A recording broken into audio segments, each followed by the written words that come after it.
OK，繼續進入震卦嘅爻辭部分。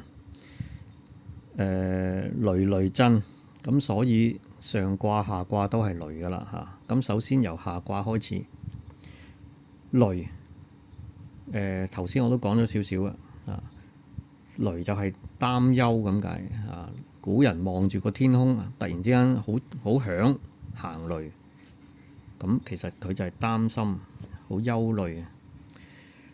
咁呢一部分個故事講乜嘢嘅呢？原來講到呢，帝月歸妹即係如果有睇開就知帝月歸妹係咩啊？帝月歸妹就係原來呢樣嘢呢係發生喺好早啊！嗱，而家我哋講緊第51個卦喎，嗱，總共先係64個卦，而家已經講到51。但係帝月歸妹呢，其實係出現喺第11個卦泰卦喺嗰度就出現嘅，提出嘅。咁我簡單講兩句啦，即係我驚有啲朋友係唔知道乜嘢係帝月歸妹，即係就係個故事嘅開頭啊！成個64卦好早期嘅時候，周文王咁原本集結大軍，咁但係後尾呢，因為唔想打仗呢，最後呢就同殷商呢就議和，咁就即係達成咗一個婚約嚇，即係周文王呢就係迎娶商嘅公主，即係個姻親關係結成，咁就唔使打仗啊。咁當時商王或者商帝啦係邊個呢？就係帝月啦嚇。帝月歸妹，個妹字呢，其實唔係阿哥細妹嗰個妹啊，其實係女，係帝月個女。咁不過呢，點解會用個妹字呢？因為我哋都睇到女未啊嘛，即係其實呢嗰個女呢，可能係妹妹嚟嘅，即係好細個啊，其實即係細路女嚟嘅。咁呢就未適宜出嫁咁但係呢，就定咗嗰個婚約先，咁已經唔使打仗噶啦嚇，因為一結成姻親咁啊親戚嚟嘅咯喎咁就唔會打啦，係咪？咁帝月當時點解肯達成將個女嫁俾周文王呢？因為文獻記載呢，帝月即係呢個商王呢，佢上任嘅時候呢，其實商呢就係好弱嘅，當時嗰個國力好弱，而周文王呢就好強啊嗰陣時咁可能佢為咗唔好打仗呢，咁啊妥協啦嚇。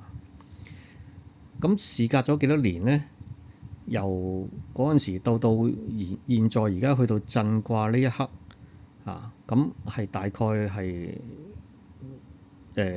2-3年嘅時間如果嗰個文獻記載冇錯呢，就係大概係3年到啦我哋陣間會睇到嘅。咁我而家講埋個古仔先啦。好啦，當時就達成咗個咁樣嘅帝月歸妹呢個咁嘅婚約。今天呢，就嚟到期咯，即係可能佢哋約定咗某個時間，周文王就會過去迎娶佢啦咁樣。咁而家婚期將至啦，周文王同佢嗰啲大臣就好忙咁做緊準備出發去往東面去迎娶商公主啦。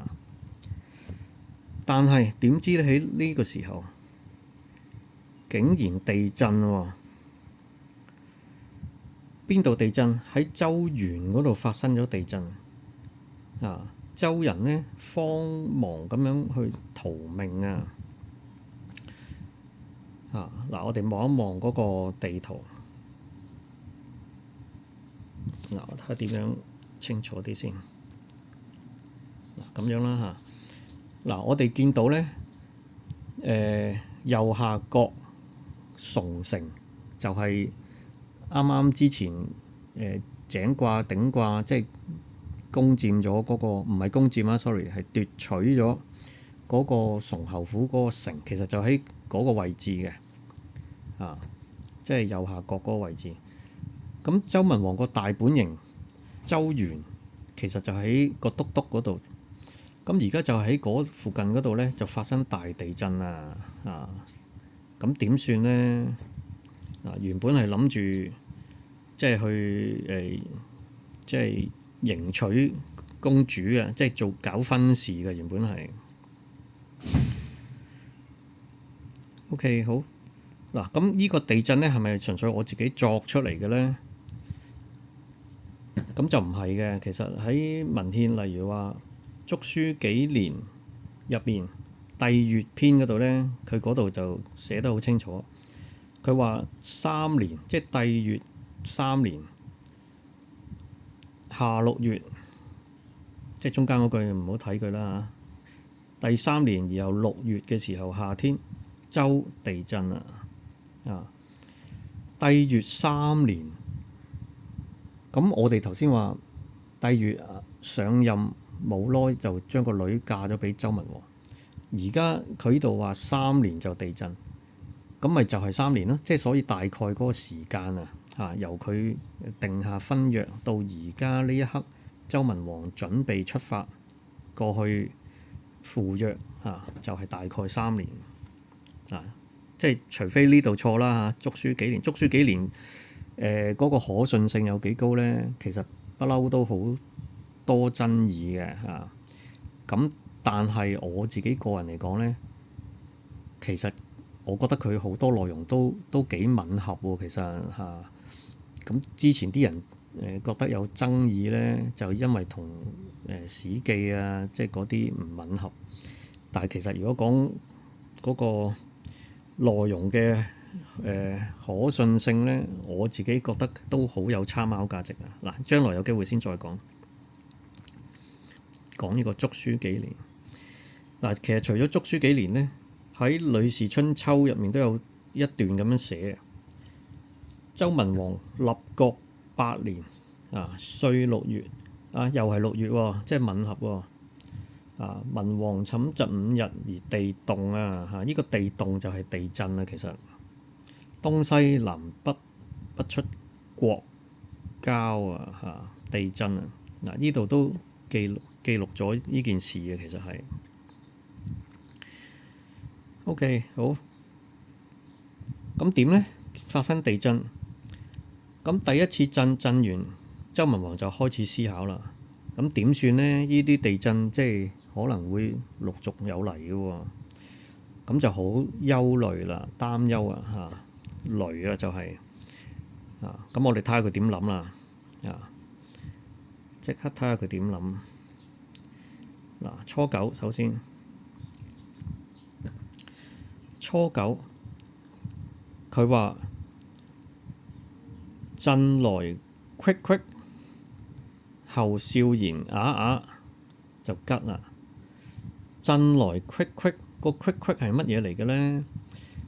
咁你睇到好多人嘅解釋咧，呢個虢虢咧，佢哋認為係聲音嚟嘅，即係個音嚟嘅，虢虢聲咁係聲音嚟嘅。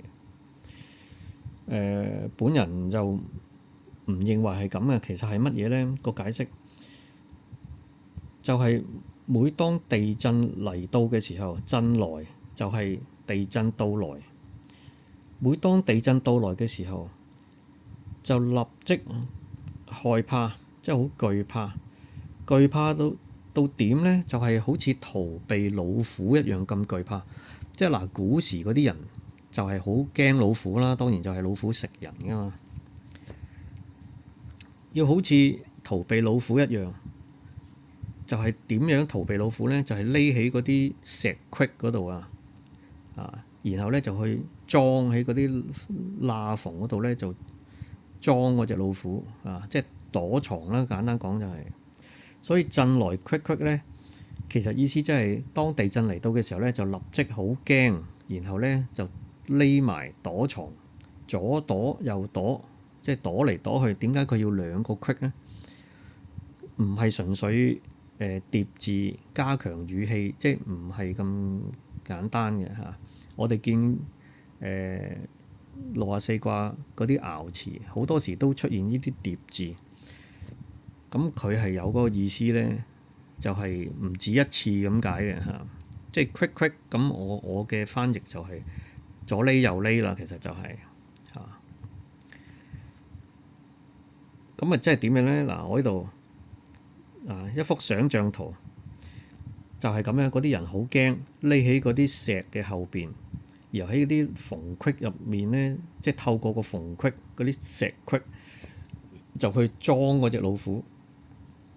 咁呢個就係叫做隙啊，即係其實躲藏咁解。OK， 跟住後面嗰句咧，後笑言啞啞吉嚇。嗱，呢個隙字啊，又係啦，有時間我再講。後笑言啞啞意思即係咩咧？即係話後就真係地震後啦。地震過後，如果幸運平安無事咧，笑言啞啞，即係嗱一樣啦。我哋見到啞啞疊字嚟嘅，其實意思係笑又笑不出聲，想講嘢但係又欲言又止，咁就叫笑言啞啞啊！即係大家幻想下，地震嚟到啦，好驚，匿埋，震完一輪之後，個人走返出嚟，即係都唔知應該笑定係唔笑，係咪？即係雖然今次逃過大難，但係咧又唔知幾時又再震過啊！唔知點算啊！簡單講就係不知所措啊！咁但係咧佢話吉吉可行啊！但係咧咁樣咧，即係都勉強係即係通過啊！咩意思咧？即係話你每次地震，然後你就好驚，然後就匿埋咁樣呢種咁嘅態度咧，都係OK 嘅啊，即係可行嘅。咁樣咧係保到命嘅啊！但係夠唔夠啊？梗係唔夠啦！我哋知道初爻就係不及啊嘛啊！我哋睇埋孔子講乜先？象曰，我哋睇晒成句先啦嚇，費事捽嚟捽去嘅，因為個畫面。象曰，孔子話：你話震來戚戚啊，恐致福也啊！即係話你有呢種恐懼咧，反而就係福氣啦嚇，即係帶來福氣。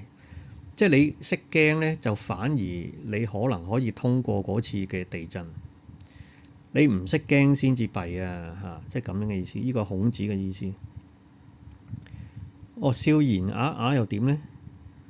孔子話：後有則也。意思即係佢解釋咗之後咧，嚟緊咧就會有則啦，則即係規則啦。即係話現在就冇規則，所以點解啲人係笑言啞啞咧？即係想笑又笑唔出，想講又講冇嘢講，唔知點算。其實係唔知點算咁解。佢話後有則也，之後咧就有規則可循啦嚇。咁有咩規則咧？我哋陣間就知啦嚇。OK，嗱呢個就係初爻啊。嗱咁我哋最尾嗰句，我哋知道係不及啦。不及乜嘢咧？不及不擔憂地震啊！即係佢咩叫不及不擔憂啊？即係好似好論盡啊！呢句説話意思即係話有冇唔擔心地震啊？咁就唔係唔擔心地震，即係好擔心地震啊！好擔心地震啦，簡單講就係啊。咁啱唔啱啊？冇話唔啱，不過咧唔夠啊！唔夠，做得唔夠。咁我哋睇咗三爻先，過分就點咧？我哋睇咗三爻先。咁我哋都已經估到啦嚇。如果你初爻係會即係好擔憂地震。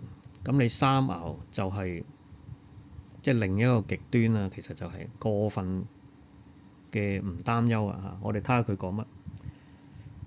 6.3佢話震蘇蘇啊。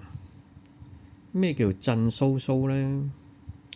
嗱，首先佢係陰爻，係被動啊，注意。佢提醒你注意啊！震蘇蘇行無省，注意。如果你以為經歷咗一次又一次嘅地震都死過翻山呢？嗱，嗰個蘇字點解呢？個蘇字咧係死過翻山咁解。即係如果我哋用即係今天容易明嘅説話去講，即係大難不死啊！大難不死，死過翻山。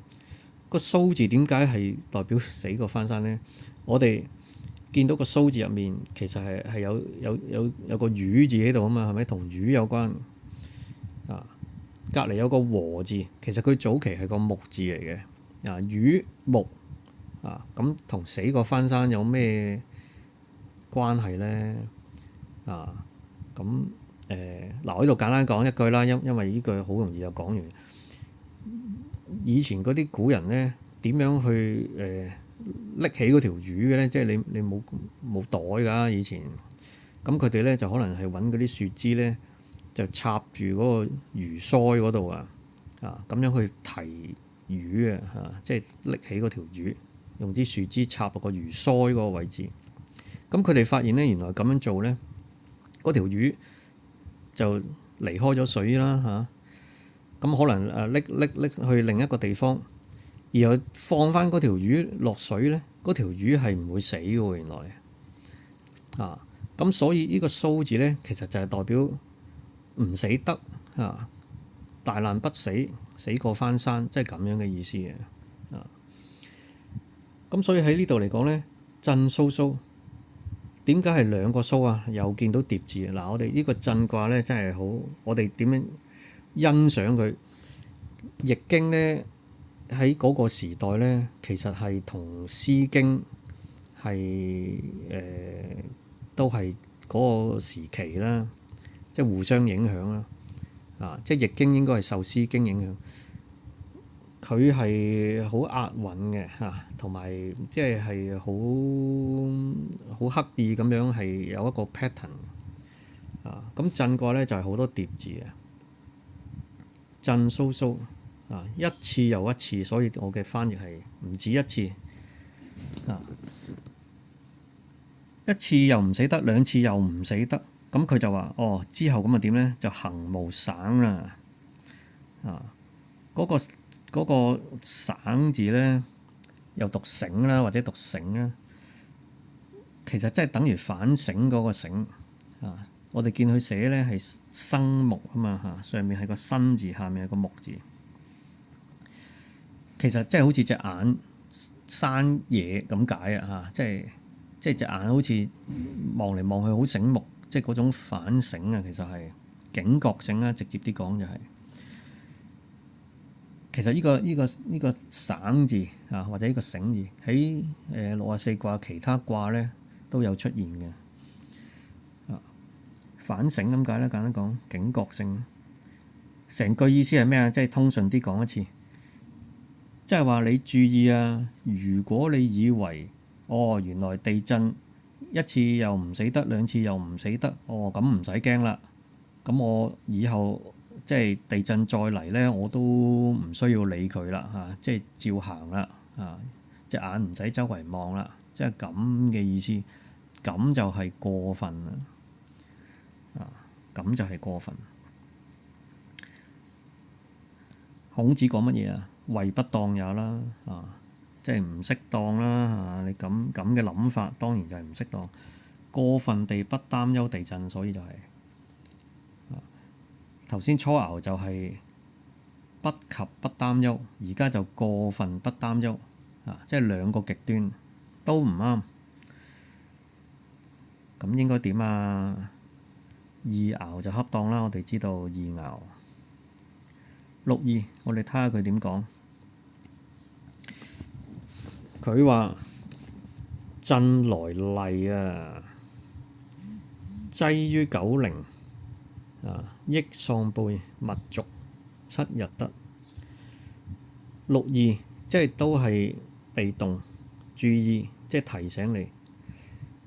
震來厲，每當地震到來嘅時候，即係又係震來啦嚇。頭先初爻又係震來，而家又係震來，即係每當地震到來嘅時候，就要點呢？就要厲。嗰個厲字係嚴厲咁解嚇，即係又係經常見㗎啦。喺易經入面呢個厲字都要嚴厲咁去面對，即係唔好輕率，唔好大意大意嚇，要嚴厲。咁點樣呢？佢話擠於九陵啊，擠於九陵。嗰個擠字點解呢？即係話當地震一嚟嘅時候，大家一齊登上個擠字呢，就有一齊咁嘅意思。因為我哋見到有個齊字啦，即係竹字邊一個齊，大家一齊登上一個高地啊，即係一個位於高處嘅地方，嗰度做咩呢？梗係逃難啦。嗰個地方呢，就叫做九陵啊，嗰個係一個地方嚟嘅九陵。咁個九陵係咩地方呢？嗱，其實我哋見到個陵字已經知道係一個高地嚟㗎啦。啊，陵已經係代表高咁解。咁九陵係咩意思呢？啊，咁有啲人就話查字典呢，即係高山峻嶺，即係好高嘅山啊，好險峻嘅嶺，係唔係呢？我認為就唔係啊。點解啊？因為而家其實周文王佢想講乜嘢啊？咩叫恰當啊？即係話當地震嚟嘅時候呢，所有人係意思即係成個州邑嗰啲人啊，即係成條村、成個族嗰啲人一齊走啊，走去呢個九陵嘅地方。你如果係一啲好危險或者啲山路啊、好窄啊嗰啲，即係點可能全部人有老有亂咁樣去嗰度啊？嚇！咁就應該唔係。咁係咩地方呢？九陵。咁我認為呢，其實呢，陵呢就係陵園啊，陵墓嚟嘅啊，係一個高地上嘅陵墓。嗰個九字呢，呢一度呢，我仲未好肯定啊，所以我都打個問號。可能係代表非常高咁解。咁亦都有可能呢，其實係周族九代嘅陵墓啊。其實嗰個地方係九陵，就係九代嘅陵墓啊。咁喺邊嘅呢？呢個地方嗱，呢個好重要啊！我自己認為好重要啦嚇。嗱，我哋又睇睇呢個地圖，同樣右下角呢，就係嗰個崇城。崇侯府之前即係好多個卦都係講緊嗰度噶啦，點樣去奪取嗰個崇城。咁而家左手邊周原就地震啦，我哋見到成個鎮、成個城都冧冧地嗰度啦。咁周文王而家佢就話震來厲啊，擠於九陵，即係話當地震一嚟嘅時候，我哋就走啦。走去邊呢？個箭嘴大家見唔見到？我指住嗰個地圖上嗱，嗰度我畫得唔係好清楚明顯啊。有個黃地色嘅圈，嗰度寫住呈啊，然後隔離附近就有個北字，即係呈同埋北。咁我認為呢，九陵呢，其實就係喺嗰度，大概個位置就係嗰度啊。落少少呢，見唔見到有個風字啊？嗰個就係將來封京，即係封京告京啊。周文王遲啲就會喺嗰度去建立一個新嘅大嘅城啊，遷都去封京就係嗰度。嗰啲將來先講。今天呢，佢走去邊度咧？叫佢嗰啲族人一齊走去而家叫做澄嗰個地方。呢個係我嘅本人嘅推理90係陵墓嚟嘅。點解會咁樣嘅推理咧？因為咧嗰個澄咧，佢以前係一個國嚟嘅，一個方國，即係商朝時候係一個方國。咁咧就俾周文王嗰個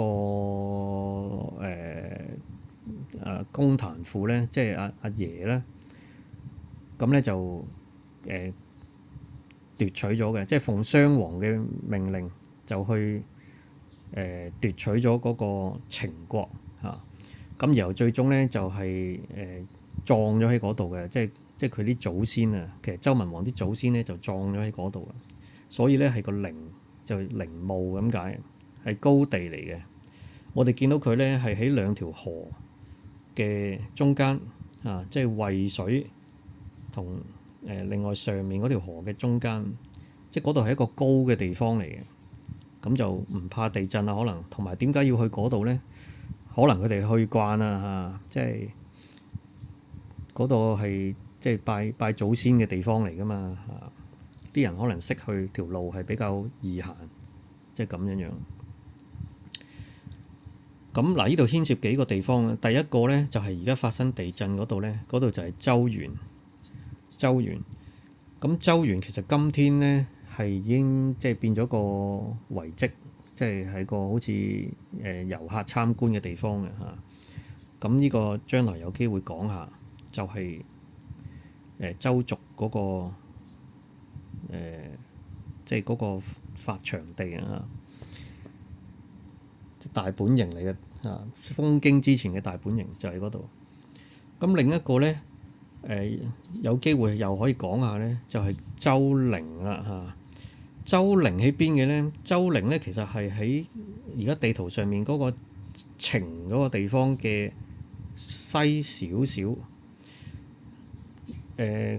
今天即係你翻去陝西咧都有呢個地方嘅一個陵墓。咁傳聞咧就係話周文王周武王同埋佢嗰啲祖先就係葬喺嗰度，所以佢個名叫周陵，喺附近嘅啫即係唔係隔好遠嘅，同呢個澄咧唔隔好遠。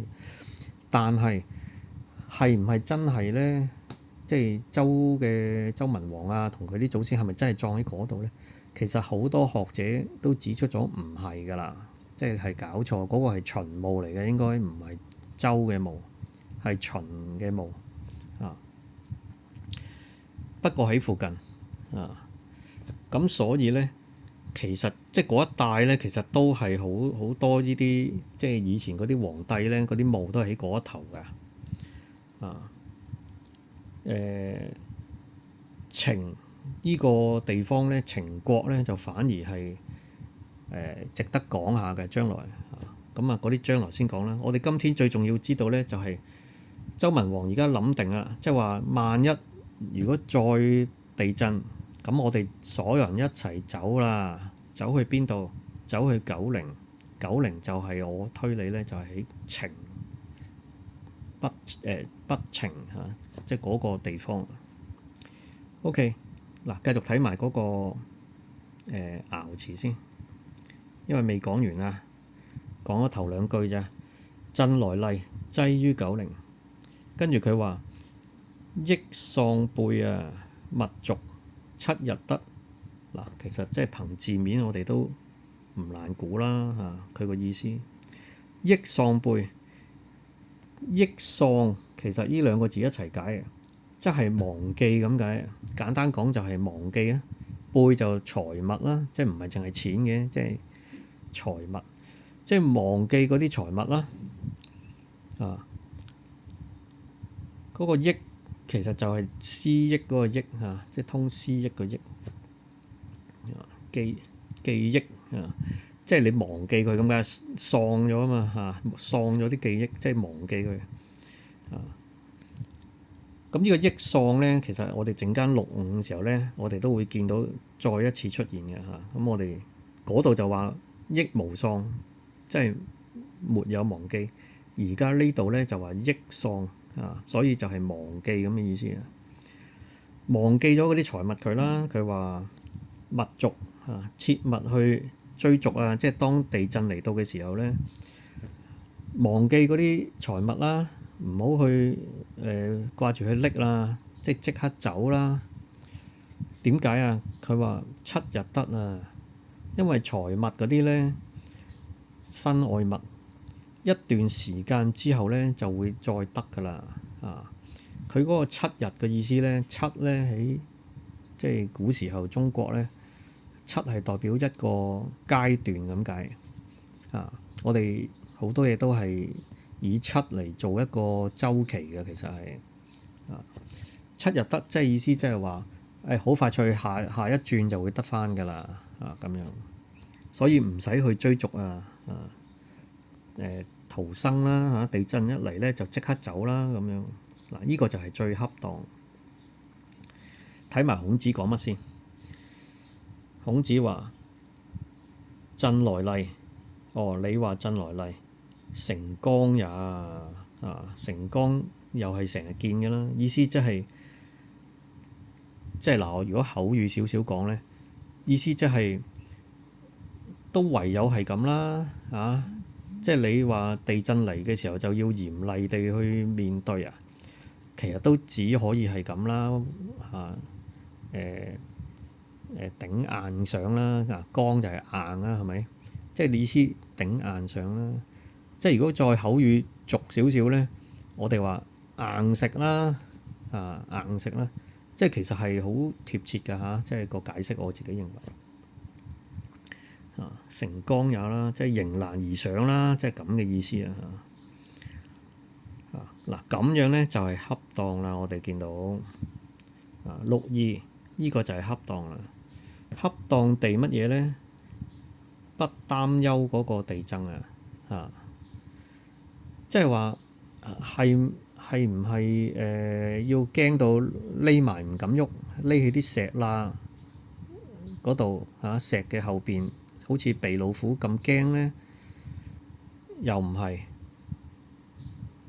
咁係唔係就乜都唔使驚咧？又唔係。你都要有適當嘅行動去面對去呢個地震，其實就係走難啊！直接啲講就係走難。咁就制定咗規則，所以頭先點解孔子佢話後有則也咧？地震嚟到時候啲人唔知點算啊嘛，淨係識得匿埋唔知點算。